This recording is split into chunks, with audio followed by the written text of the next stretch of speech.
BusiBUZZ or BuzzYBuzz. I always say BusiBUZz, but I always say. How do you explain the I? If you There's an I here. When you spell like business, the last time I checked, it was BusiNess. So I always ask. We're actually here at the Golden Gate Perk. It's a cafe on Bush and Kearny in San Francisco, and I'm talking to my friend Randy Gordon about this book he made called BusiBUZZ, which the BusiBUZZ. You say BusiBUZZ, right? You know, I always push it back to people and say, is that busyness or is that buzziness? Is that Ruth Buzzy? So is it Ruth Buzzy being busy? It'll probably be something that'll like haunt me. I'm sure a lot of people when they do go to the internet to check it out will probably spell it BIZBIZZ. But to me, I wanted to call you Randy BusiBUZZ.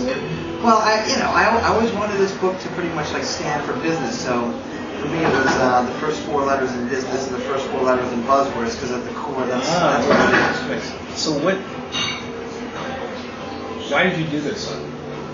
I had a lot of time to kill, and I was always like the scribe in meetings. I was typically the youngest person at the at the board meeting or whatever. So I was the guy taking notes and making sure I delivered the contact reports, disseminating the information so that everybody had follow up what was said. So it kind of became like a secondary game. I'm taking the notes anyway, and if I heard something that was interesting or peculiar or just something that Monkey must say, I would always scribble down, traction, how does it scale, low-hanging fruit, and I would never really want to ask that question so much in the actual meeting. So I typically circle back and ask a little bit later. But you said you had time to kill. I mean, look, some people when they have time to kill, they watch TV or movies, ride a bike, go work out at the gym, go on the internet, watch porn. I mean, I don't know.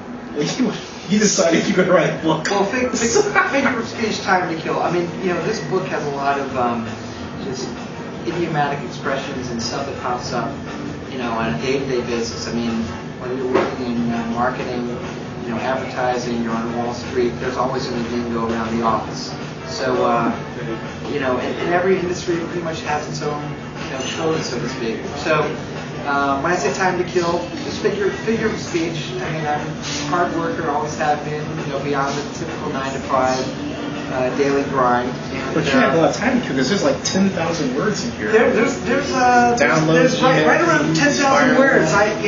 We should do the over/under to see exactly how many, but it's pushing 10,000. I think there's actually over that, and 448 pages of just good verbiage and lingo that comes from today. It comes from the words of yesteryear. So it's a nice little combination where Crackberry is a great one of my personal favorites. I mean, everybody that knows what's going on in the world of like BlackBerry and Skype is a really good one too.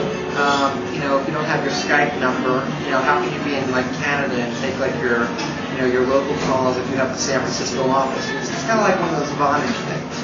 Don't you think it's remarkable that a product gets to a point where people have a buzzword for it? If it has a hot word like tag me on my trio or going nano. It's amazing when a product achieves some sort of like BuzzBuzz status. I think the first time I remember hearing that was when Xerox became like an actual verb. I'm going to Xerox a copy of it. And then it was like I'm going to instead of facsimiling it over, you're going to fax it over. And, so this makes you the arbiter of what a buzzword is, or when a buzzword is hot, right? Because there's no other book like this. Well, right? There are books that have been that have kind of like danced around like the same issue, but they don't necessarily have the same point of view. I'm trying to actually inject a little bit of humor in what I consider a very serious topic, and that's why you'll find all these illustrations. Like this org chart. Like the org chart that's a really nice piece. I had an illustrator that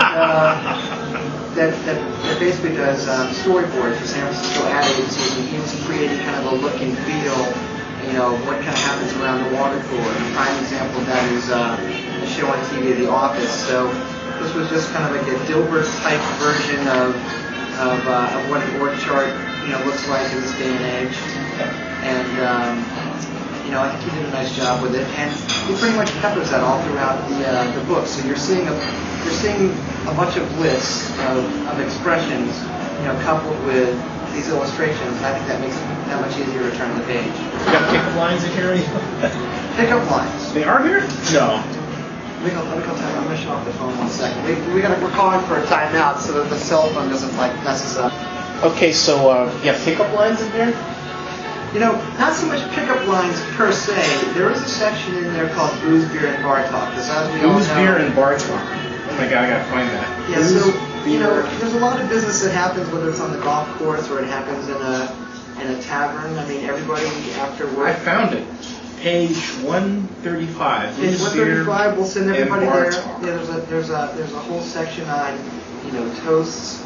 There's a section on just like what you say, like when you're standing around the bar. Booze and alcohol. Booze, hooch, liquor, highballs, libations, liquid libation, firewater, sauce, spirits, nog, healing juice, lunatic juice. Yeah, I spent way too many times doing some actual market research in bars. But I think a lot of business is done there, and it's important, just like knowing what happens in the boardroom. Something like BlackBerry or Skype to kind of know, if you're standing there with the CEO of your company. Are you going to order a beer? Are you going to order him a brouhaha? You're going to order him some hops? It's like, what sounds the coolest way to say it? Box, speed rack, one count, pony shot, meat, nice and neat, bruised. These are all great ways to order your drink, whether it's like nice and neat, straight up. I spent a little bit of time behind the bar and learning the trade a little bit, so it kind of gave me. Let's Up the Rebels. Where'd that come from? Up the Rebels is just your typical toast, tally ho. Because it would seem like it would be cool to know the origin of some of these, although that would be a big book, wouldn't it? That would be. We're already at 448 pages, and if I had to put definitions behind it, I think you'd be pushing 2,000. That would break it up into 4 books. But that's what I plan to do anyways, to pretty much like make this a series and turn BusiBUZZ into a property. So I'm already working on BusiBUZZ the Deuce. And eventually BusiBUZZ Freeball. The idea, I want to create a feedback loop pretty much with people that are reading the book, and then try to find out what I may have missed and have them feed me some words that'll flow right into BusiBUZZ the Deuce. I'm still curious though, did you do this with the immediate idea you were going to write a book? Or did you just start doing this where did it begin? This could be a good book. A lot of this actually started before email was in place, and people were just like faxing over lists. Back to David Letterman and his top 10 lists. I was actively writing this pretty much in 1990, 91, 92. Prior to going to business school, and I was in advertising, and I was hearing so many words on a daily basis. So I was kind of like putting together, advertising lists and sending it around to other people I knew at agencies. Have you heard this, etc., or here's the top 10 I picked up this week. And just, it kind of ignited some of their own feedback, which just kind of kept me culling, is the word. So I was always just kind of collecting, and then as my horizons kind of expanded, finding out a lot of phrases that, you would hear on Wall Street, or that you would hear, in the legal profession, and then that transferred over eventually to the film business and the video game business, and I realized that all these different industries have their own code. Each one of them has their own list. Do you find yourself? Do you actually talk in this code? I don't. I think the book doesn't really tell you cadence guidelines of what's the exact situation. A lot of these phrases are actually very much out of context. So I don't really look at myself as the purveyor of telling you exactly what to use and when. What I'm trying to do is lay out for you, all the different phrases that might be in your consideration set, and it's kind of up to you to condition yourself to like what's the right response at the right time. But to your point, I'm fascinated by the roots of these words and how long they've been around. There are phrases like catch as catch can that's been around since the 1400s, and mind your P's and Q's has been around since the 1700s. So it sounds like for you this is a piece of cake. You might say that. Yeah. Do you think the book's going to be a lot? Is the book a lot? Nothing's really a lot. There's no such thing as a sure thing. Not even a gimme? Maybe a gimme, only if you have inside information. Have you done a back of the apple calculation on sales? A thumbnail sketch, if you will. Right. Yeah, there's all that. So I always try to like match, words. If I'm talking to somebody in business and they're dropping a lot of phrases, if the situation calls for it, I might, match them phrase for phrase, just to kind of let him know that it's money in the bank. It's money in the bank. I'm picking up what you're putting down. I'm tracking. It's resonating with me. Yeah. You and I are on the same page. That kind of thing. Right. If I'm in a situation where somebody is a little bit old school and they're using phrases like running up the flagpole, I might go in and let's say he salutes it. So it's just what you pick up over the course of time. Just want to keep it fair. Yeah. So how do you basically? How do you employ this in the business world? If you're in a meeting and you're meeting somebody for the first time, what are you going to do? Well, I try to never lead with buzzwords and catchphrases. I think there's a right time and a wrong time, so I'm not one to profess that, use them all the time. I think people do try to sometimes overtalk things, or they like to grandstand, or they like to position themselves with buzzwords. The way I kind of approach it is I'll just try to read the situation and actually kind of sit back and sponge in what's happening. But how do you know to do that? Because there's so many of these. I mean, I ask because so many of these are phrases that just roll off the tongue. Well, there's one right there. But for example, if it ain't broke, don't fix it. Somebody is probably using that phrase, the term right now. Right. There's let it ride. Let her rip. I think you're reading the Las Vegas terminology section, but no, actually, some of these words. No, that's running smoothly, compliments going fine. Running smoothly, compliments going fine, and so there's so many phrases that come out of that section that might actually apply to like a Las Vegas situation. If you're, if you're on a roll, and you're at the blackjack table, you might want to let it ride. If you're at the meeting, and you're kind of like cutting up your budgets and figuring out like what kind of opportunistic dollars you have to spend, you might want to let it ride on a sponsorship of an event. And so therefore, let it ride might become something that would be apropos to say in a given situation. Yeah, that's what it just seems like. It's a good book for me to know just what terms are out there, what other people are saying. That's what I'm trying to accomplish. Is I feel like I can tell you from experience. I work in companies like Coca-Cola and Sony, and I've been in the advertising business with McCann Erickson and Bakersfield Little Bates, and so I actually have. Help me on the Super Bowl. What's that? Help me on the Super Bowl. We've worked certainly on Super Bowl, and we learn a lot of terms that come from the world of NFL properties. I work with Lee Steinberg, a sports agent, who obviously wrote the foreword to the book, and it's just trying to take what fits and at least kind of expose everybody to what's out there, and encourage them to ask people around them, would it be appropriate for me to say this? Because so they don't know hot and bothered where you're going to go. Precisely. Yeah. There are a lot of meetings, people will go into meetings and you'll try to stack the meeting in your favor. You might have an agenda for a certain meeting, and you might kind of strategically place people around the room, as topics are coming up. And people pretty much will get their talking points down. What are you going to say in that meeting? Well, someone says this, and I might respond with this. And it's a good idea, so you're not in a pickle. You never want to be in a pickle right. in a meeting, particularly when the subject of money comes up. You want to be the smartest guy in the room, right? That's right. Yeah. Otherwise, you just blowing smoke. Well, I'm accused of that all the time. Ah, I see. Blowing smoke, but hopefully. They never called you a whack job, right?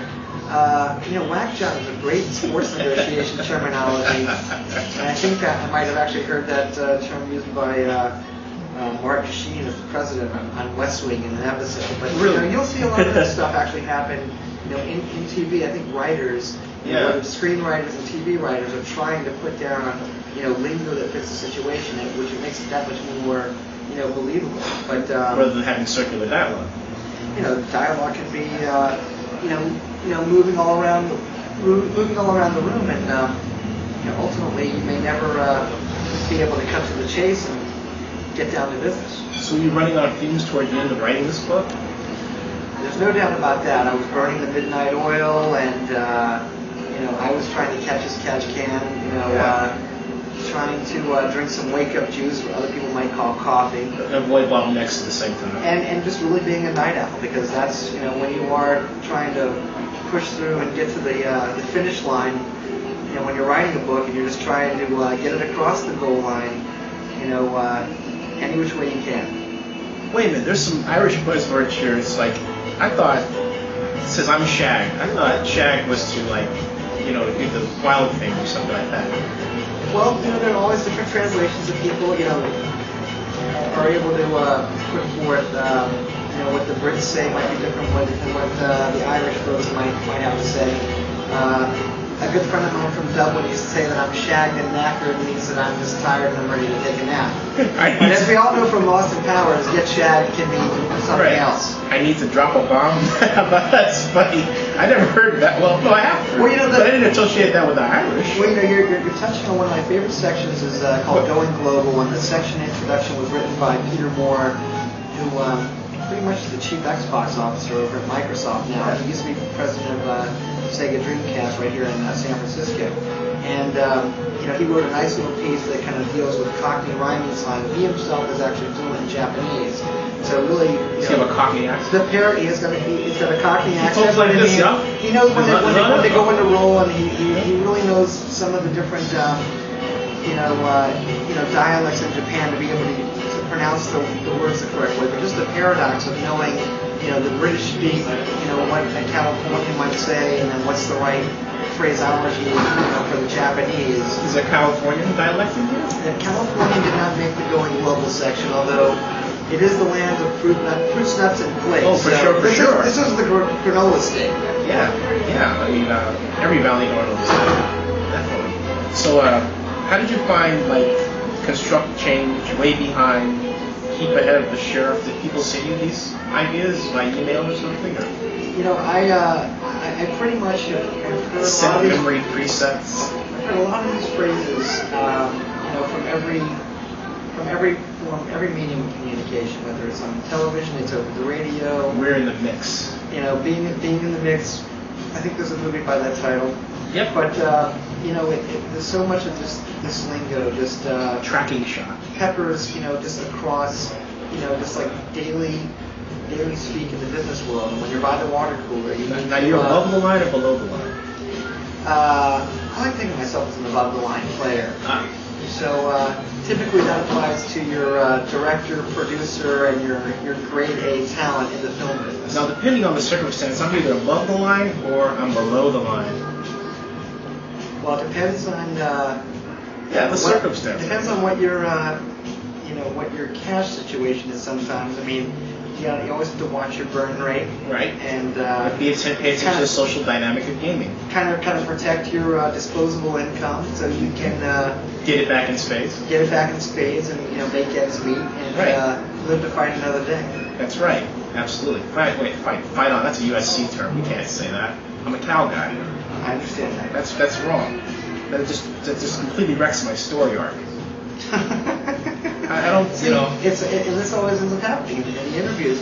People start flipping through here. There's something for everybody. You've got make yourself aware. 448 pages of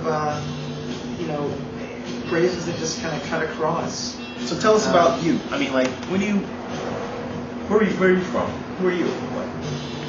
Well, I grew up. I know who you are, but they don't know who you are. Yeah, so tell me humble beginnings in Birmingham, Alabama, but we're not all on the back roads and in the barnyards in Alabama. Did you say that you were set the world on fire there? I was fairly intent, after being inspired by Michael J. Fox and The Secret of My Success, and seeing movies like Wall Street, and knowing that anybody can take on New York and have a shot. Lock and Load. Lock and Load. That seems to be one of your favorites. Yes. And, I went to school at North Carolina. In fact, that's where I started writing the book, because I had a professor that taught real estate. Was Michael Jordan there? I came post-Jordan. It was the post-Jordan era. But this gentleman, David Hartzell, had actually worked for Solomon Brothers in New York and really had a gift of the gab like no other academician I had ever been associated with. And, real estate to me, although I know it's not Donald Trump's favorite subject, just wasn't always scintillating from where I was standing. And You didn't float your boat. Didn't float my boat, and I was finishing up my senior year. But he really made it interesting by some of the verbiage that he used, and I really just kind of found that, I think he was subconsciously using these phrases. Was he your Dickie Fox like in Jerry Maguire? No, not so much. But I mean, he really was like the gateway, if you will, to my exposure to this kind of lingo. Because after graduating from North Carolina, I moved up to New York and went to Manhattan, and was working in advertising. Some say Madison Avenue. I was on Lexington Avenue. Yeah. That's where I started hearing a lot of these phrases and realized that. That what I was hearing from him was just par for the course for most New Yorkers. Par for the course. Interesting. Very interesting. So you took your money shot in New York, right?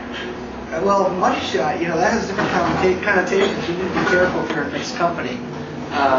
Explain that. You're required to explain that. But the money shot in Las Vegas might be a little bit different than the money shot in the pornography business. I didn't know there was such a. Oh my God. Okay, that's where your head is. But the way I see the money shot, there are directors and behind the camera people that will view the money shot as that one key image that will cascade to the rest of all of your marketing and collateral material. So if they get that one shot of somebody falling out of an airplane or trying to hold on to a cliff, that can become your money shot. And sometimes that's what makes your package, whether it's DVD, home video game. It might end up being the front or the face of what everybody sees. So your silver bullet. Your silver bullet, if you will. Well, I mean. Okay, so you're telling us about you in North Carolina, and what's the best job you had? What's the worst job you had? The best job I had probably was working for the Coca-Cola Company. A theme park that they built during the Olympics called Coca-Cola Olympic City. Olympics in Atlanta, right? In Atlanta. What was that like? 1996. What did you do for them? Amazing experience. I was manager of sponsor partner development. I worked with companies that were Olympic sponsors and also companies that were sponsors of national governing bodies of some of the various sports, and trying to help them activate their sponsorships in Tell people Atlanta. what's a national governing body. I mean, I know what it is, and you do, but somebody would U.S. cycling, or U.S. gymnastics are the national governing bodies of their respective sports. Right? NGO, right? I'm not sure. National governing bodies. NGB, right? Yeah. And does that qualify as a buzzword? That could fall into the acronym section. I'm not sure if I actually addressed that one, but people in the sports world, that is a code that's used. People talking about NGBs, and I think or NGO. Folks in sports marketing might recognize that as a just kind of like a staple that in that space. But to answer your question, I just help some of these companies further activate what they were already doing in Atlanta, in a theme park space. That, what does activate? There's a buzzword. What does activate mean? I hear that a lot. Trying to make the most of your marketing dollars and bring to life, their particular brand. Bring to life, another buzzword. Yeah, and I tell you that I don't even speak in these kind of buzzwords. Right. But here you go. See, I've got the book, folks, and I'm monitoring his speech. BusiBUZZ. There's a whole section called Sports and Business in there, and the introduction to that section was written by anybody's guess? A gentleman named Craig Tartansky, who I actually dedicated the book to, and Craig passed away, but I actually received the section introduction a couple years before that happened, and he wrote something that really addresses how the businessman always uses sports lingo, but the athlete tries to speak in business lingo. So it's a really compelling piece that really just covers about 3 pages, but he so eloquently tied it all together. We have a nice forward here by Lee Steinberg, we both know. It's on this front page, in front of my site at sbs-world.com. Right. But how did you get Lee to write the forward? Well, I worked for Lee, Did you have to twist his arm, though? He's a busy guy. No, arm twisting, you have to position the request very strategically so that, ultimately he meets what your agenda might be. In Lee's case, He sees the money. You show right. him the money. You know, I think a lot of people know him as like the "show me the money" guy. Lee addresses that in the foreword, Right. In his work with Cameron Crowe on the movie Jerry Maguire. But you know, getting him to write the foreword was not as difficult a task as I thought it might be. He is a very busy man, and I really appreciate it. But you know, probably my other favorite job was working with him. What did you do for him? Well, his representation of it. But you know, probably my other favorite job was working with him. What did you do for him? Well, his representation of the U.S. World Cup team in 1994, and I was basically his day-to-day account manager of the U.S. soccer team account. What does that mean? Well, Men and women, right? You know, not the soccer women. Just the the U.S. men's team. Oh, too bad. Pretty much, he, you know, at the time, the World Cup was coming to American soil for the first time, and a lot of people, you know, it might be like your soccer mom or your AYSO community, but What's you know, AYSO? American Soccer Organization. Okay. And is that in the book? AYSO probably should be in the acronym section. You know, I try to stay away from like. Sounds like WISO. What's that? Sounds like WISO. WISO. But you know, I think you know, Lee was collectively representing 31 players who were on the U.S. men's national team. You know, not all of whom ended up making the final World Cup team. That was 22 players. But he was pretty much representing the collective interests of those players, their bonus negotiations should they happen to advance was that to a the fun next experience? round. Or was it like babysitting? It was a fun experience more than it was babysitting. You know, these guys are professionals, they're athletes. I knew it was a great opportunity for them to collectively band together. They might, you know, optimize, you know, the money that could be made. And, you know, with them defeating Colombia in the first round, allowing them to advance on to eventually play Brazil, you know, that pretty much capped off a great little bonus negotiation sum of money that we negotiated for them. Nice. And you got there a were piece of a that, lot I of. Did I get a piece personally? No. But you know, that's the You world. gotta call me. That's the world of a sports agent. You know, you pretty much get your 4%, and you pay people like me, the little people, who are really happy just to you know, be working for Lee at the time. You know, while that was going on. Did you? I mean, did you? Were you enamored of working for like Lee Steinberg at the time? This was like just right after Jerry Maguire, right? It was actually before Jerry Maguire. Oh, really? So Jerry Maguire was 94. You know, enamored with the experience and the opportunity that I was given. It was a great look into the world of the sports agent, you know, being done at the highest level. You know, it was a great application of what I learned marketing-wise while at UCLA Business School, and that's where I met Lee. He came to speak to UCLA for Sports Business Association, and you know, was just addressing issues that were happening, you know, at the time. So it was an unforgettable experience, and it certainly catapulted me on to be able to go work for Coca-Cola during the Olympics. Now you know Lee, and I know Lee, and we know the business that he's in. Why do you think he lost Matt Leinart? Aside from what you read. Aside from what I read, well, I don't have unique knowledge of the situation. You know, a lot of crazy things can happen when the subject of money comes up.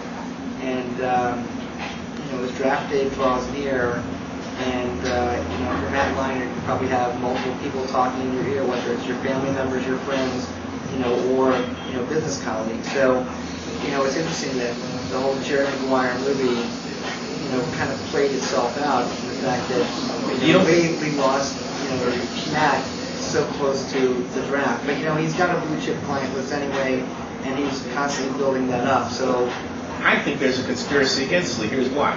He loses Leinart and Winston Justice, over the last 3 weeks? And then the NFL spins his running back, Ricky Williams. That just happened. I don't know if you know that or not. I didn't know about the Ricky Williams right. piece. So I personally think there's I'm a conspiracy theorist when it's convenient, but I personally think there's in some corners some sort of little blackballing a vendetta going on against Steinberg. I don't know why. I don't It just, so much it just like smells buying, like it. I don't really buy into so much conspiracy theories. We've done so much, for his clients and for NFL-related charities that I think other agents would probably be, more of a target because Lee is not so much about the money, and he's always cared about, his clients, his athletes being involved with civic organizations. Derek Thomas, who played against the Chiefs, had his Third and Long Foundation, and I know Paul Tagliabue was a major supporter of that. So, I think this might just be a run of bad luck. Well, here's why I say that, because, for example, Tom Condon came in, he had no high round picks. Next thing you know, he's the king of the jungle. And I don't know Tom, but then even before Leonard actually made the switch, you read that he was considering switching to Condon, and there's several NFL rules sections that say that you can't talk to Leonard if he's under contract with Steinberg. So there's a lot of stuff going on. But what I find fascinating is that it seems like the National Football Field Players Association isn't looking into this, and they should. But the other thing I think is fascinating is that Lee is a very smart person, and Agreed. We both saw him at Bowl, with his teach-in, as I called it.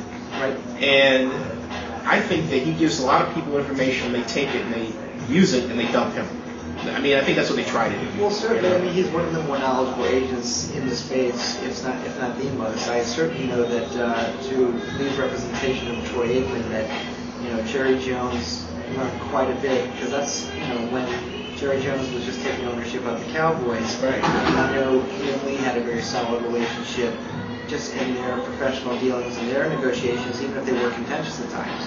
But to address Tom Condon, there's always whatever the one. He's certainly highly thought of. He represents Alex Smith and Eli and Peyton Manning, and every agent has their point of differentiation, and every client has their preference, and so hopefully you see if there's going to be a defection, or line going over to somebody like Tom Condon, you hope that's like for the right reasons, and it's something that's over the long term, and it's not something that's just about short-term gains money-wise. Do you think if he used this buzzword book, he would have maintained Leonard as a client? I never know. I mean, there's a lot of value added in that particular book. I certainly, because after all, Leonard is the golden child. Well, for the moment, but who's to say that Vince Young is not going to be the one who's going to get it done? You don't have Golden Girl here. That's Natalie Coughlin, swimmer at Cal. Oh, is that right? Yeah, that's the name of her book that's out. Yeah. The Golden. It's called Golden Girl. Golden Girl. Yeah, Golden Girl. So over the weekend, she's been lifting weights and she's cut. Looks, man. Well, everybody must prepare themselves for success. Oh yeah, she's definitely kissing the brass ring. And she's actually top brass herself, so something else. Well, she's a Cal Bear. That's right, she definitely is. She's definitely a Cal Bear. How'd you come out to California? How'd you make out this? Made my way First out to Lee, to, right? First to work for Lee? That was the Olympics. So no, I came out here to go to business school at UCLA and to get my MBA, and that in turn led to meeting people like Lee, and eventually getting a chance to go work for folks like Sony and get involved with PlayStation. What'd you do for Sony? There I was manager of consumer promotions and really focused on the in-game advertising space, and basically, how to take a space like that and make it work for, a particular video game title, and also for, any consumer packaged goods company that wanted to get their product involved, with video gaming. It's such a hot space today, and so many venture capitalists have looked at the space and invested in companies like Adscape Media, right. To like really use the form of new media, and with the fractionalization of advertising that's been going on, largely due in part to personal video recorders and. What does that mean? Fractionalization of advertising. Well, and certainly. It's another buzzword. There's probably about $150 billion that gets spent, across TV globally, and there are so many cable channels, and there are so many networks, and there's so many choices and alternatives, in the online media space that, marketing dollars have really been cut up into these pizzas, that we call marketing mix. So, whether you're betting your money on television or radio or online or in-game advertising or public relations or sponsorships, that's just kind of how marketing dollars have been fractionalized in today's economy. There's so many choices. Adscape Media. What are they all about? Adscape Media is an in-game advertising company that has a software development kit that works with video game developers and publishers to facilitate or enable companies being able to contextually advertise in video games. I have been operating in a marketing consultation capacity, and seems like they do websites too. I saw media publishing on the website. What's that all about? Well, it's a media publishers. There are a lot of stakeholders in the in-game advertising space right now, from the video game developer to the publisher, to the advertising agency that's looking out for their brands, and how another buzzword. How brands get taken into this particular space, and how to be relevant for their targeted consumers. Another buzzword. It's all in the books. I know. It's all right here. It's all right in BusiBUZZ. BusiBUZZ. So you can call it BusiBUZZ or BusiBUZZ or whatever you want to call it. I'm just hoping people pay $19.95 to go out there and purchase it and put it on their holiday shopping Now, list. if I'm teaching introduction to business class, how will this help me? Well, I think it gives you the street smarts and what's really being said on the street. I think college textbooks and even grad school books teach a lot of theory, but they don't necessarily give you what's really being said in today's meeting place. So I can have a quiz based on what's in this book. You could pretty much have some sort of a prompt or a situation to say what phrase best answers this question, or how would you respond in kind if this were said, and do a multiple choice. Or I think it's something that should be taught in schools, because I just don't think they teach lingo and verbiage in colleges or business schools. They're great. You mean they just chasing their tail? There's some of that. I think everybody needs to learn about theory and policies and standards and practices. But at the end of the day, when you go out when you go out to the bar, or when you are in the boardroom, it's knowing the right lingo and the right code that's going to get you to the next level. Or try to bring the meeting to some sort of a strong end, so that everybody's on the same page and they know what the next steps are. And no one gets the upper hand. Well, unless you're me, people. If you're on our team, you want to have the upper hand in a negotiation. You want all the leverage you can get, and you're not going to split the difference at all. We want to do deals that are like 5-1 in our favor, and have the other person feel like they're getting a win-win, so that it feels equitable. Are we up to 100 yet on the? That's another buzzword. I don't know where we're at. Hey, so, let me ask you: how can a person buy this book? There are two places that I can suggest. One is booksurge.com. I'll spell that out: BOOKSURGE.com. And you can click on bookstore and search by title, and make sure you spell out BusiBUZZ. The other alternative is to go to Amazon.com, where most people buy their books online. It's on Amazon now? It's on Amazon, and you can go to Amazon.com. It has the excerpts from the book? You click nice. on books. Very nice. And you search by title, and you will get a description, and they'll get it to you in 5 to 7 business days. That's BusiBUZZ, folks. I think you should really buy it. And, I think everybody should. Check it out, and you'll be a winner in the game, and you'll have a win-win mentality, and you'll be a happy camper. You'll be a happy camper, and you won't be a pill. to anybody And else. hopefully you'll reap the benefits more tales come. Absolutely. Hey, thanks a lot. Thank you for your time. I appreciate it.